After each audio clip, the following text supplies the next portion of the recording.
Oui. Le BTS Émailly a failli fermer. Oui. On est en situation difficile. On a l'impression que certaines entreprises n'arrivent pas à recruter. On le voit avec AES qui cherche un usineur qui n'arrive pas à trouver. Comment ça se fait? Ben aujourd'hui c'est simple.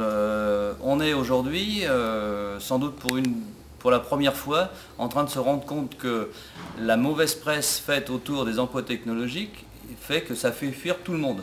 Donc le bilan aujourd'hui il est simple. On a de la technologie, y compris sur les territoires saumurois, de la haute technologie, et on n'a personne pour la mettre en œuvre.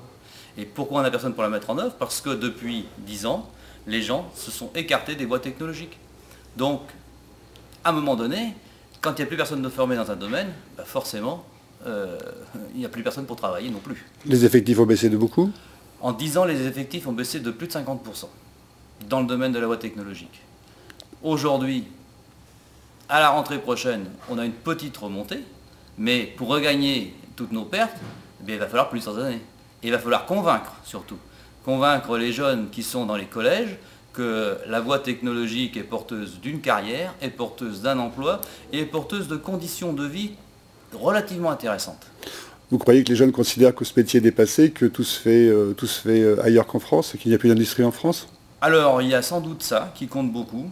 Il y a le fait qu'il y a une image portée par effectivement la délocalisation, l'externalisation des services, etc. Il y a l'image véhiculée par l'industrie, j'allais dire, de Zola, c'est-à-dire que l'industrie c'est pas propre, c'est sale, ça a des odeurs, on n'y travaille pas bien, etc. Aujourd'hui, ça se fait plus devant un scanner 3D. Ah ben, aujourd'hui, on est plus dans le domaine de la technologie, devant du scanner, devant du prototypage rapide, devant du bureau d'études, devant des outils qu'on appelle des outils de communication. Avec aujourd'hui les réseaux Ethernet, les réseaux Internet, les bases de données, enfin aujourd'hui la technologie a une image, j'allais dire, très propre. Aujourd'hui, il y a énormément de bureaux d'études, il y a énormément de gens qui cherchent des techniciens à Bac+2 et qui n'en trouvent pas. Alors on est dans le mur, oui, parce que si on ne trouve pas de Bac+2, comme la nature a horreur du vide, ça ira se faire ailleurs, et donc on perdra sur le territoire tous nos savoir-faire technologiques. Et puis on se aperçoit quand même qu'aujourd'hui, sur le territoire saumurois, il y a des entreprises qui sont de haute technologie, qui sont capables de produire, de créer des emplois extrêmement intéressants. On est capable j'allais dire, de fiabiliser sur le territoire saumurois les emplois technologiques. Et ça, c'est quelque chose d'extrêmement important pour le développement d'un territoire. L'emploi, c'est le développement du territoire.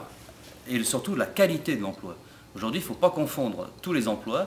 Il y a des emplois de haute technologie, il y a des emplois de qualification, et c'est ces emplois-là qui, demain, vont développer le territoire. Donc un plaidoyer pour l'industrie. L'industrie, c'est quand même la transformation de la matière première, c'est la valeur ajoutée.